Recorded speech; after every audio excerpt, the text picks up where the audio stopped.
에베소서 1장 15절에서 23절 말씀까지입니다. 신약성경 310페이지에 있습니다. 우리 다 찾으신 줄 믿고요. 한 목소리로 같이 읽도록 하겠습니다. 같이 읽습니다. 시작. 이로 말미암아 주 예수 안에서 너희 믿음과 모든 성도를 향한 사랑을 나도 듣고 내가 기도할 때에 기억하며 너로 말미암아 감사하기를 그치지 아니하고 우리 주 예수 그리스도의 하나님 영광의 아버지께서 지혜와 계시의 영을 너희에게 주사 하나님을 알게 하시고 너희 마음의 눈을 밝히사 그의 부르심의 소망이 무엇이며 성도 안에서 그 기업의 영광의 풍성함이 무엇이며 그의 힘의 위력으로 역사하심을 따라 믿는 우리에게 베푸신 능력의 지극히 크심이 어떠한 것을 너희로 알게 하시기를 구하노라. 그의 능력이 그리스도 안에서 역사하사 죽은 자들 가운데서 다시 살리시고 하늘에서 자기의 오른편에 앉히사 모든 통치와 권세와 능력과 주권과 이 세상뿐 아니라 오는 세상에 일컫는 모든 이름 위에 뛰어나게 하시고 또 만물을 그의 발 아래 복종하게 하시고 그를 만물 위의 교회의 머리로 삼으셨느니라. 교회는 그의 몸이니 만물 안에서 만물을 충만하게 하시는 이의 충만함이니라. 아멘. 아멘.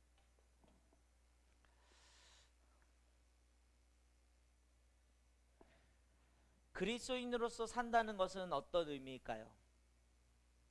어떤 삶을 이야기하는 것입니까? 우리가 단지 어떤 우리 삶의 명칭, 남편으로서, 아내로서, 또는 직장의 어떤 모습으로서, 교회 안에서 직분자로서 그런 한 가지의 어떤 그런 직책이 한 사람이 가지고 있는 여러 직책의 어떤 그런 구별이 아니라 그리스도인이라고 한다는 것은 존재의 의미라는 사실입니다. 우리가 예수 그리스도와 함께 죽고 예수 그리스도와 함께 다시 산 새 생명으로 살아간다는 것, 그 존재의 의미는 무엇일까? 그래서 사도 바울은 에베소 교회, 아니 그 아시아에 있는 모든 교회들을 향해서 이 세상의 현실 가운데서 그리스도인으로서 살아간다는 그 의미가 무엇인지를 알기를 원했다는 것입니다. 우리가 그래서 지난 시간에 세 가지로 그리스도인의 그 존재의 의미에 대해서 생각해 봤습니다. 첫 번째는 뭐였죠? 기쁘신 뜻대로 택하신 존재, 하나님이 그 택하신 존재로서의 의미, 그리스도인이 가지고 있는 그 의미이죠.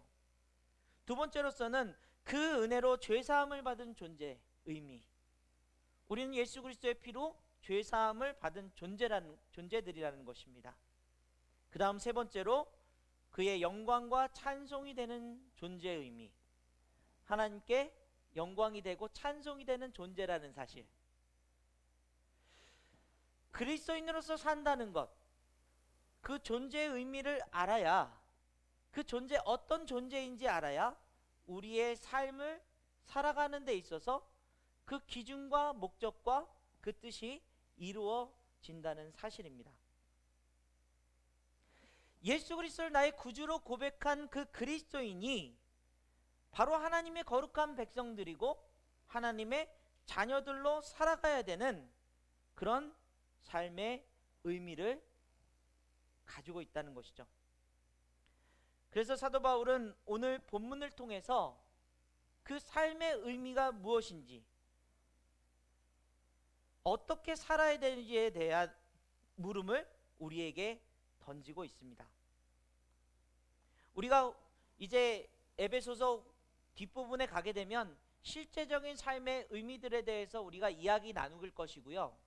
오늘은 하나님 안에서, 하나님의 뜻 안에서 그 삶의 의미를 새겨볼 수 있는 그런 시간이 될 것입니다. 자, 오늘 읽었지만 우리가 오늘 본문 말씀을 다시 한번 15절에서 19절까지 한번 읽어보도록 하겠습니다. 같이 읽습니다. 시작. 이로 말미암아 주 예수 안에서 너희 믿음과 모든 성도를 향한 사랑을 나도 듣고 내가 기도할 때 기억하며 너희로 말미암아 감사하기를 그치지 아니하고 우리 주 예수 그리스도의 하나님 영광의 아버지께서 지혜와 계시의 영을 너희에게 주사 하나님을 알게 하시고 너희 마음의 눈을 밝히사 그의 부르심의 소망이 무엇이며 성도 안에서 그 기업의 영광의 풍성함이 무엇이며 그의 힘의 위력으로 역사하심을 따라 믿는 우리에게 베푸신 능력의 지극히 크심이 어떠한 것을 너희로 알게 하시기를 구하노라. 그렇습니다. 우리가 1장에서 우리 그리스도인들의 존재의 의미를 선포하고 난 다음에는 사도 바울 마음 가운데 너희들이 이것을 간절히 알기 원한다, 그것을 하나님께 구한다 라고 이야기 나누고 있는 내용입니다. 그런데 우리가 주목해 봐야 될 것은 바로 17절 말씀입니다. 우리 주 예수 그리스도의 하나님 영광의 아버지께서 지혜와 계시의 영을 너희에게 주사 하나님을 알게 하시고. 여러분, 보통 여기 뒤 후렴 부분이 어떤 게 나와야 됩니까? 지혜와 계시의 영을 우리에게 주셔서 우리가 어떻게 살아가야 될 방법을 알게 하시고 이렇게 말씀해 주실 것 같은데, 그렇지 않고요, 그 영을 우리가 가지고 하나님을 알게 하신다는 거예요. 우리는 보통 우리의 상황과 우리의 현실의 그런 나타난 문제들 가운데서 어떤 답을 찾죠. 어떻게 해야 될지를 구하죠. 또 그런 것들이 안 될 경우에는 하나님 앞에 하나님 도와달라고 그렇게 간절하게 기도하며 살아갑니다. 그런데 바울이 저와 여러분들을 향해서 간절하게 하나님 앞에 구하는 것은 그 모든 지혜, 또 우리가 하나님의 영으로서 계시, 하나님이 주시는 어떤 그 신적인 그 계시의 능력을 가지고 우리가 오늘 이런 선택을 하고 또 저런 문제들을 풀어내고 또 이런 상황 속에서 벗어나는 그런 처세술을 알려주시는 것이 아니라 하나님을 알길 원한다. 여러분, 여기에 너무나도 깊은 뜻이 있지 않겠습니까? 하나님을 안다는 것은 어떤 의미입니까? 하나님은 우주에서 어디에 계실 것이고 하나님은 어떤 분이실 거다, 그런 존재에 대한 의미, 하나님은 그런 거에서 우리가 알기를 그렇게 원치는 않으세요. 하나님을 알기 원한다는 그 의미의 그 뜻은 무엇이냐면, 하나님이 우리를 택하셨고 하나님이 우리를 사랑하사 하나님이 우리를 통해서 행하실 일들을 알기 원한다는 그 이야기라는 것입니다. 그래서 여러분, 뭐 과학적으로 또는 어떤 그런 계시적으로 하나님은 어떻게 생겼고 하나님은 어떻게 나타나신 거고 이걸 밝혀내는 게 목적이 아니라 그 모든 지혜와 계시의 영을 가지고 하나님이 왜 우리를 바라보고 계시며 하나님이 왜 우리를 사랑한다고 선포하셨으며 하나님이 왜 그 아들 예수 그리스도를 이 땅에 보내셔서 그 십자가를 지게 하신지를 깨달아 알게 하는 그 모든 것이 하나님을 알기 원하는 그 마음 가운데 있다는 사실입니다. 그러므로 하나님을 알면 알수록, 하나님을 우리가 깨달으면 깨달을수록 우리 삶이 보이게 되는 것이죠. 그리스도인의 삶이 보이게 되는 것입니다. 왜냐하면 하나님은 우리만 바라보고 계시기 때문에요. 우리를 통해서 일하시기 때문입니다. 우리의 회복을 통해서 하나님 나라를 세워가시기 원하시기 때문입니다. 그러므로 그 하나님을 알게 하시고 이제 그 이후 18절과 19절을 통해서 우리 그리스도인들이 그 삶의 의미, 그 삶을 어떤 모습으로 살아가야 될지에 대해서 하나님을 통해서 알길 원하고 계신 것이죠. 하나님을 통해서요. 오늘 우리는 그래서 그 마음을 가지고요, 우리 그리스도인으로서 삶의 의미를 살펴보려고 합니다. 첫 번째는요, 바울의 간절한 그 기도 가운데 부르심의 소망을 알기 원한다. 너희 마음의 눈을 밝히사 그의 부르심의 소망이 무엇이며 라는 것입니다. 여러분, 이 부르심의 소망에 대한 그런 그 마음을 알려면 가장 먼저 부르셨던 사람 누구죠? 아브라함에 대해서 생각해 볼 수 있습니다. 그는 하나님의 부르심을 받은 사람입니다. 창세기 12장 1절에서 4절 말씀 우리 한번 볼까요? 같이 한번 읽겠습니다. 시작. 여호와께서 아브라함에게 이르시되 너는 너의 고향 친척과 아비집을 떠나 내가 내게 보여줄 땅으로 가라. 내가 너로 큰 민족을 이루고 내게 복을 주어 내 이름을 창대하게 하리니 너는 복이 될지라. 너를 축복하는 자에게는 내가 복을 내리고 너를 저주하는 자에게는 내가 저주하리니 땅의 모든 족속이 너로 말미암아 복을 얻을 것이라 하신지라. 이에 아브라함이 여호와의 말씀을 따라갔고 롯도 그와 함께 갔으며 아브라함이 하란을 떠날 때 75세였더라. 하나님께서 아브라함을 부르셨습니다. 그 아브라함을 통해서 민족을 이루고 복을 주고 그 이름이 복이 될 것이라고 선포합니다. 그런데 그의 나이는 몇 세였습니까? 75세였다고 이야기합니다. 여러분, 이렇게 하나님이 그를 부르셨을 때 그에게 소망은 무엇이었을까? 어떤 소망을 가지고 그 부르심의 소망을 그가 발견할 수 있었을까? 그러나 이 4절 이후부터 나오는 아브라함의 삶은 그가 하나님이 약속하신 땅으로 올라갔을 때, 베델로 갔을 때 기근이 일어나서 살 수 없게 되는 그런 상황을 만나게 됩니다. 그리고 그가 애굽으로 내려가 이제 애굽 땅에서 좀 살아보려고 했는데 아리따운 아내 때문에 혹시나 죽임을 당할까봐 아내를 누이라고 속여 빼앗길 뻔한 사건이 일어납니다. 도대체 아브라함에게 있어서 그 부르심의 소망이라고 하는 것은 우리 눈에 보여지고 와, 이것이 정말 우리에게 소망이다라고 생각해야 될 텐데 아브라함에게 과연 그 소망이 어디 있었을까? 사실 저는 이 말씀을 묵상하면서 많이 힘들었습니다. 하나님이 저를 부르셨는데 도대체 그 소망이 제게 어디 있는지, 우리 인생의 가운데 그런 소망을 발견할 만한 것들을 찾아보기 힘든 거 아닌가라는 생각을 가졌기 때문입니다. 이것을 묵상하고 있을 때 정말 기가 막힌 타이밍에 전화가 울렸습니다. 행주동 사무소에서 이제 복지사님이 새로 바뀌면서 인수인계를 하고 갔는데 이제 여러 가지 이렇게 상황들을 하고 그 전날 저하고 만나서 이런저런 얘기를 하고 특별히 제가 부탁드렸습니다. 김건일 어르신이라는 분이 병원에 계신데 꼭 한번 확인하셔서 언제 퇴원하실 수 있는지 알았으면 좋겠다. 그리고 나서 그 다음날 이제 전화가 온 거예요. 목사님, 죄송해요.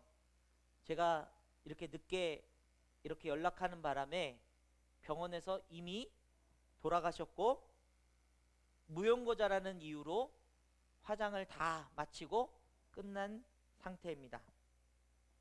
죄송합니다 하면서 전화를 끊었습니다. 장례라도 좀 이렇게 도와드릴 수 있었으면 좋았겠다라는 생각을 가지면서 참 속상하고 마음이 아팠습니다.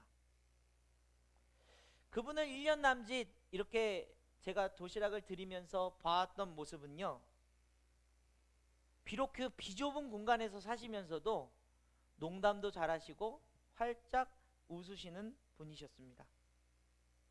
정부 지원으로 충분히 넓은 집으로 이사갈 수 있음에도 불구하고 자기 자신이 고독하게 죽으면 발견되는 게 늦게 발견될까봐 자기는 여길 떠나지 않겠다고 말씀하시는 분이셨습니다. 그러면서 마음속으로 하나님, 왜 우리에게 기회를 주시지 않나요? 저를 부르셨으면 이 소망이 있는 일들을 제게 좀 보여주시면 안 됩니까? 이 말씀을 묵상하는 가운데 이런 일들이 제게는 더 좀 충격적인 모습으로 다가왔습니다.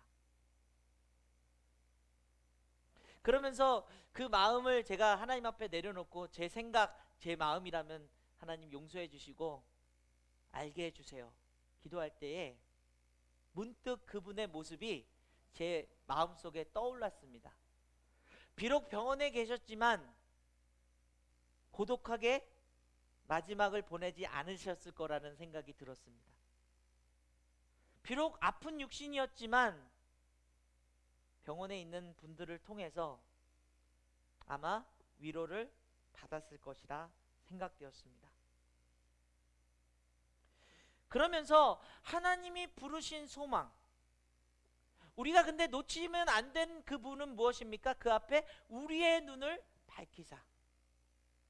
그것은 우리가 눈에 보여지는 소망, 세상적인 가진 기준으로 보여지는 그런 소망들이 아니라 우리 영의 눈을 뜨고 마음의 눈을 떠야 보여지는 그 하나님이 주신 그 부르심의 소망을 깨닫길 원한다는 그런 이야기라는 사실입니다.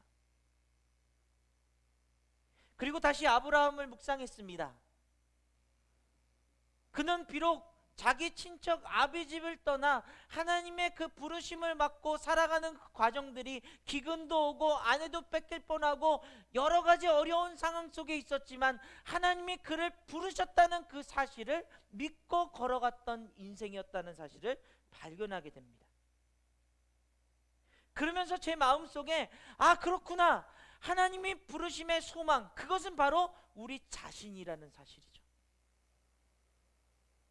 우리가 자꾸 우리가 가지고 있는 것, 우리의 상황, 우리의 지식 속에서 자꾸 뭔가 하나님의 부르심의 소망을 발견하려고 하니까 보이지 않지만 하나님의 뜻, 하나님을 알면 알수록 하나님이 우리를 택하셨고 하나님이 우리를 사랑하사 하나님이 우리 삶의 목적을 주시고 우리의 삶을 통해서 일하실 그 일들을 보여주고 계신다는 사실을 깨닫게 된 것이죠. 사랑하는 여러분, 그렇습니다. 저와 여러분의 존재 자체가 부르심의 소망이라는 사실을 고백할 수 있기를 간절히 원합니다.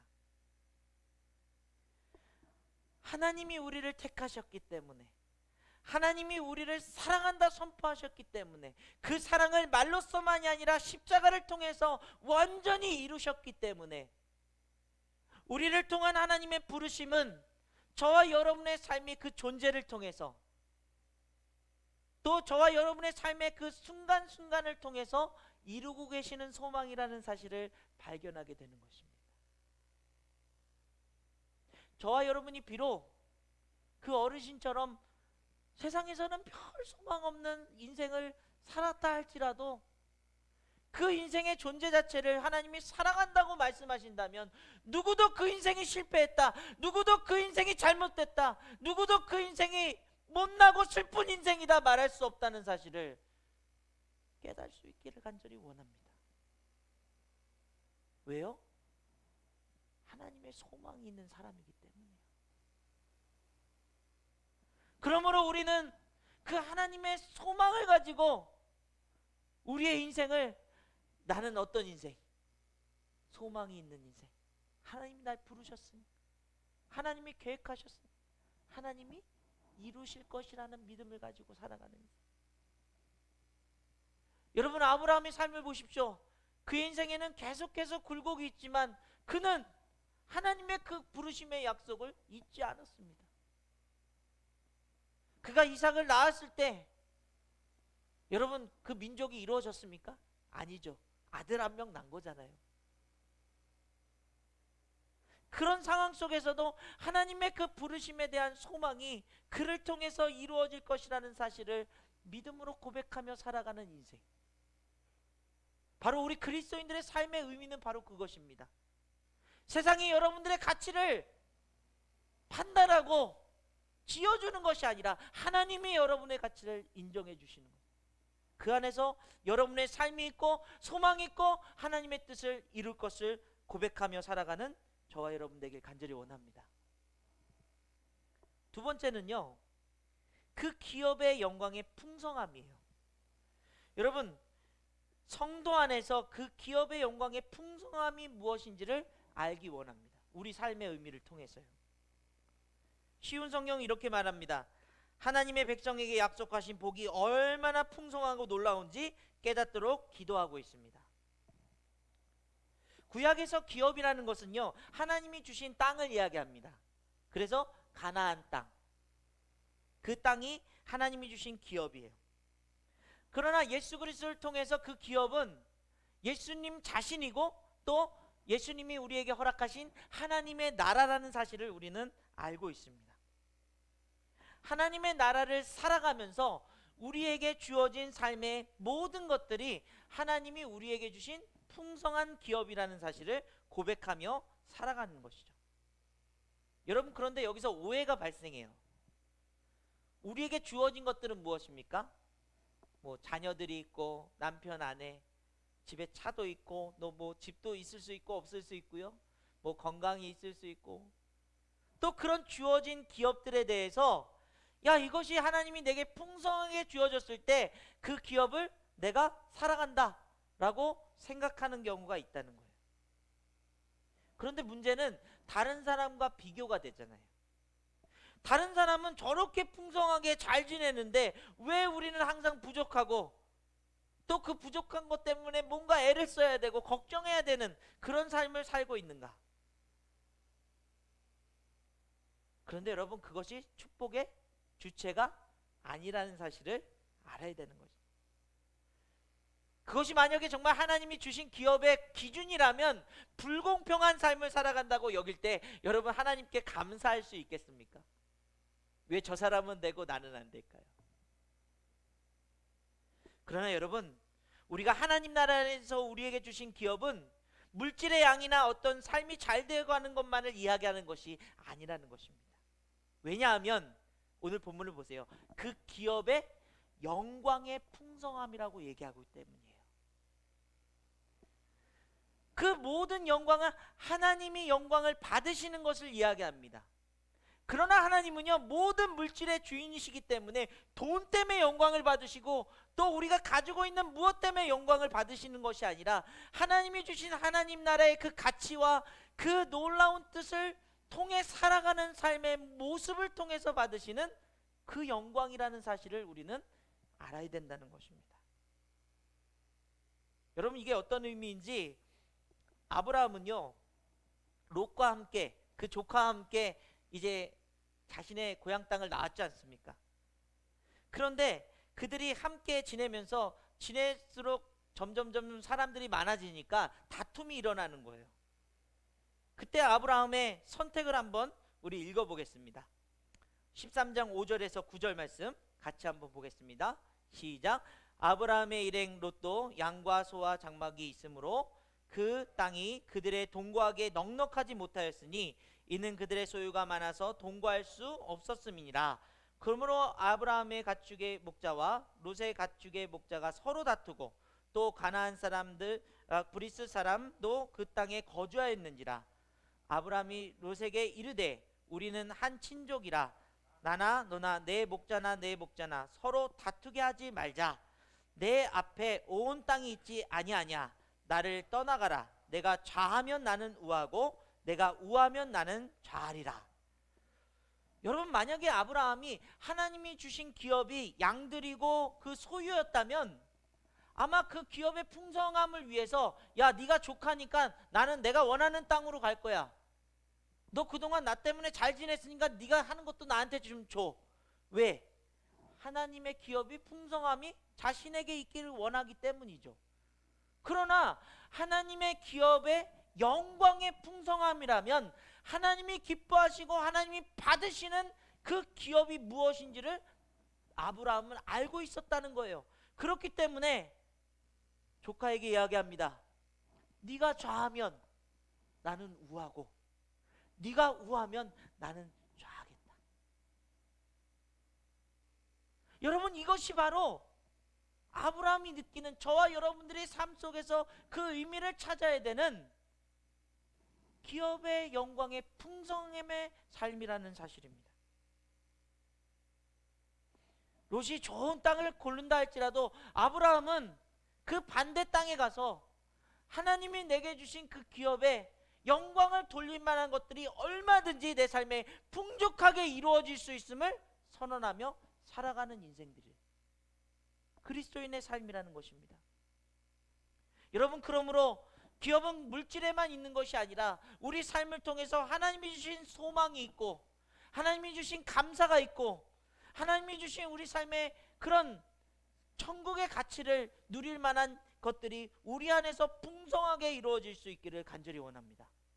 그래서요, 그리스도인들은 그 삶의 풍성함이, 그 넉넉함이 그 인격으로, 그 삶의 선택으로 드러날 수밖에 없는 거예요. 우리의 욕심이 점점 낮아지고 나누고 싶고 사랑하고 싶은 마음이 왜 생겨납니까? 하나님의 기업 때문이죠. 우리에게 영광스럽게 하나님 앞에 드릴 수 있는 그 풍성함을 허락해 주시기 때문입니다. 분노하고 또 그렇게 원망했던 마음들을 용서할 수 있는 마음으로 가게 하는 것은 무엇입니까? 하나님이 주신 기업 때문이죠. 예수 그리스도의 그 십자가의 은혜가 우리 안에 있기 때문에 우리는 감정적으로든 물질적으로든 어떤 상황들 속에서도 그 넉넉함을 잃지 않고 그 풍성함을 하나님 앞에 영광 돌리는 것으로 사용할 수 있는 저와 여러분 되기를 간절히 원합니다. 그래서 여러분, 이런 얘기 듣지 않고 사셨으면 좋겠어요. 쪼잔하다는 얘기, 자기만 생각한다는 얘기, 남은 하나도 생각하지 않는다는 얘기, 그건 그리스도인이 가져야 될 삶의 의미가 아닙니다.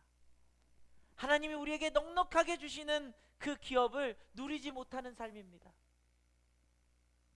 우리 마음속에 주시는 그 넉넉함이, 하나님 이 주어진 삶의 이 모든 것들이 하나님께 영광이 될 수 있는 그 풍성함으로 나누어질 수 있도록 도와주옵소서. 아브라함의 마음을 갖는 저와 여러분 되기를 간절히 원합니다. 마지막 세 번째는요, 우리에게 능력을 베푸신다는 것이죠. 그의 힘의 위력으로 역사심을 따라 믿는 우리에게 베푸신 능력의 지극히 크심이 어떠하심을 알아야 된다는 것입니다.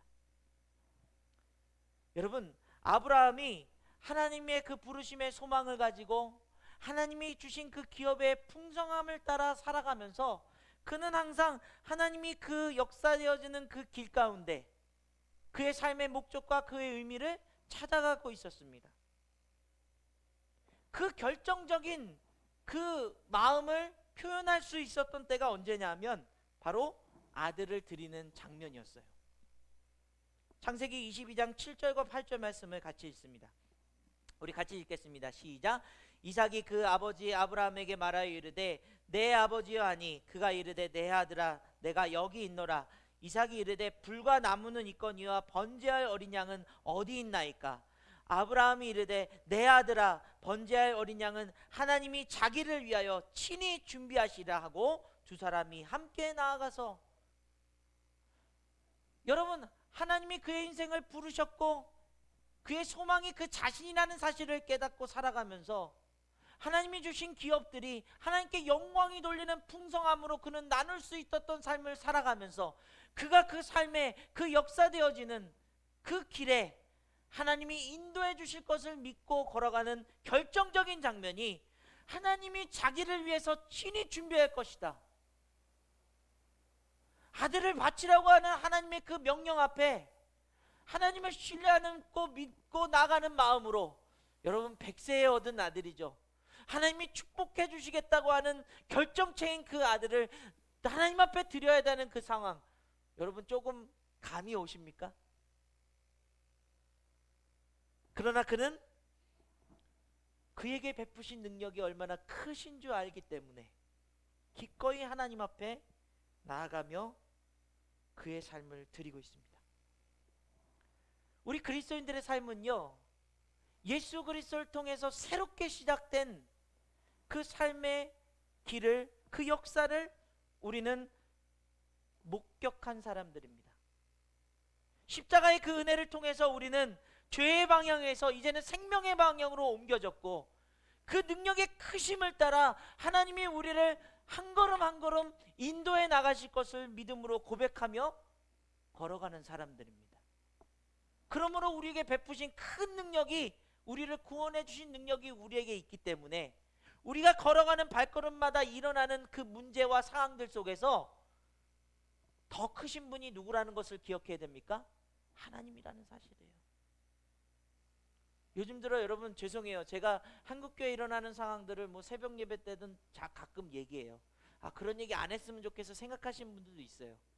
그런데 이 얘기를 꼭 해야 되는 것은 한국교회에 일어나는 지금 음모론, 백신을 맞으면 무슨 그 유전자 조작으로 그렇게 노예가 될 것이다 하는 얘기를 서슴없이 하는 사람들을 향해서 여러분 저는 분노하지 않을 수가 없어요. 그래서 그런 일들을 거부해야 되고 지금 서로를 지켜야 되는 이 방역을 어기고 이 마스크를 벗고 마음껏 막 찬양한답시고 모여가지고 하고 있는 그 모습들이 여러분 과연 하나님을 믿고 신뢰하는 그런 길인가? 정작 진짜 그 음모론이 사실이다 할지라도 우리가 하나님 안에서 우리를 죄와 사망의 법에서 구원해 주신 그 하나님의 능력의 크심을 알기 때문에 우리가 어떤 상황을 만난다 할지라도 하나님은 마침내 우리를 구원해 내실 것이고 그 생명을 지켜주실 것이고 그 삶을 통해서 하나님의 뜻을 이루실 것이라는 그 확신을 가진다면 그런 음모론이나 그런 사람들의 말들이나 그런 세상의 유혹에 우리는 흔들리지 않을 수 있다는 사실을 기억하시기를 간절히 원합니다. 왜 이런 말에 막 흔들려서 우리의 신앙을 자꾸 빼앗기고 있습니까? 왜 저런 말에 막 흥분하면서 맞아 그렇게 행동해야 돼, 왜 사람의 말에 흥분하십니까? 그럴 때일수록 겸손히 하나님 앞에 무릎 꿇고 하나님, 이 상황 속에서 하나님의 마음은 무엇입니까? 하나님의 계획은 무엇입니까? 하나님이 우리를 통해서 어떻게 하길 원하십니까?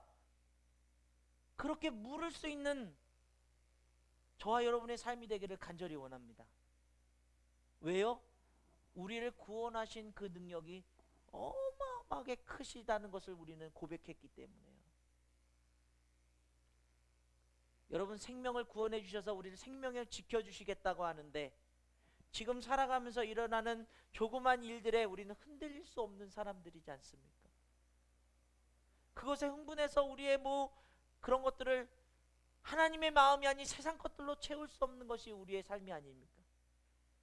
그것이 바로 사도 바울이 모든 그리스도인들이 그 존재의 의미를 알고 그 삶을 하나님을 알아가면 알아갈수록 그 부르심의 소망이 어디에 있고 그 기업의 영광의 풍성함이 어디에 있으며 그 삶의 크신 능력을 통해서 역사하시는 그 길이 무엇인지를 알기 원한다고 간절하게 기도하고 있는 그런 모습이라는 사실입니다. 여러분, 예수 그리스도를 통해서 우리의 삶이 이제 우리 그리스도인으로서 살아가는 그 삶의 의미를 회복하는 귀한 역사 있기를 간절히 원합니다. 여러분, 그것은요, 제가 PPT를 제가 준비 못했는데요, 오늘 본문 20절에서 23절을 읽어보겠습니다. PPT가 준비 안 됐는데요, 여러분 성경책을 찾아서요, 20절에서 23절입니다. 시작. 그의 능력이 그리스도 안에서 역사하사 죽은 자들 가운데서 다시 살리시고 하늘에서 자기의 오른편에 앉으사 모든 통치와 권세와 능력과 주권과 이 세상뿐 아니라 오는 세상에 일컫는 모든 이름 위에 뛰어나게 하시고 또 만물을 그 발 아래 복종하게 하시고 그를 만물 위의 교회의 머리로 삼으셨느니라. 교회는 그의 몸이니 만물 안에서 만물이 충만하게 하시는 이의 충만함이니라. 아멘. 이것은요 뭐냐면 그런 모든 그리스도인들의 삶의 주체이시고 목적이며 그 의미가 예수 그리스도이신데 그분이 바로 교회의 머리가 되신다는 것을 선포하는 거예요. 그러면 그 머리 되신 그 예수 그리스도를 따라가는 그 몸된 교회, 바로 그리스도인인 저와 여러분들이 이 세상 만물 안에서 충만케 하시는 그 충만함을 가지고 살아가는 인생들이라는 사실입니다. 사랑하는 여러분, 세상이 아무리 어떤 핍박과 어떤 상황에 있는지 할지라도 교회는 절대 무너지지 않습니다. 하나님의 교회는, 그리스도의 몸된 교회는 더욱 왕성해지고 하나님의 나라를 이루어 갈 것입니다. 예전에도 그랬습니다. 어떤 핍박 속에서도 교회는 살아갔습니다. 그러므로 우리가 그리스도의 몸된 교회로서 하나님의 뜻을 어떻게 이룰 것인가, 그 삶의 의미가 무엇인가를 알아가며 그 뜻을 이루는 한 걸음 한 걸음 걸어가는 그 삶이 하나님의 역사를 이루는 하나님의 놀라운 능력이 되기를 간절히 원합니다. 교회가, 말씀 세운 교회가 이렇게 되다가 모이지 못하니까 문을 닫을까봐, 하나님의 교회가 무너질까봐, 세상이 이런저런 그런 이유 때문에 무너질까봐 여러분 걱정하십니까? 여러분, 하나님의 역사는요, 그 능력은요, 저와 여러분 그리스도인이라는 그 삶을 통해서 더 확장시켜가고 새롭게 하고 또 충만하게 하실 줄 믿습니다.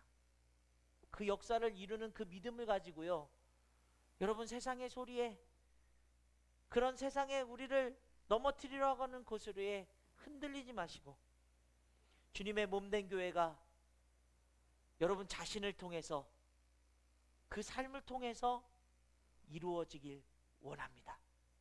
고백하며 선포하며 살아가는 저와 여러분 되기를 주님의 이름으로 간절히 축복합니다.